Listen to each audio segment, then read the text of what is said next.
Introduction to CSS Flexbox. Flexbox or Flexible Box Module is a layout model in CSS. It allows easy manipulation of the dimensions and order of boxes in various container types.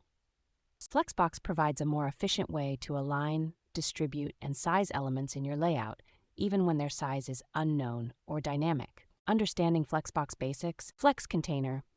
An element becomes a flex container when the property display flex is applied to it.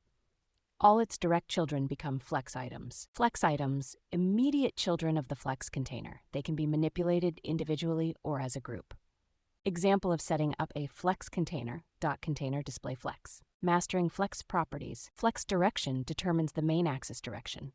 Can be row, row reverse, column, or column reverse. Justify content aligns flex items along the main axis. Supports flex start, flex end, center, space between, and space around. Align items aligns flex items along the cross axis. Supports flex start, flex end, center, baseline, and stretch. Tips and common pitfalls. Nesting flex containers can result in unexpected behavior if not done carefully. Flex properties apply only to immediate children of the flex container. Minimum sizing of flex items. By default, flex items cannot shrink to a size smaller than their content. To avoid overflow issues, use the min-width or flex shrink property. Understanding the flex shorthand.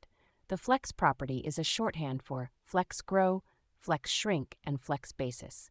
Misunderstanding this shorthand can lead to unexpected results. Conclusion: Flexbox is a powerful tool in CSS. It can be tricky to grasp initially, but can greatly simplify layout designs once understood.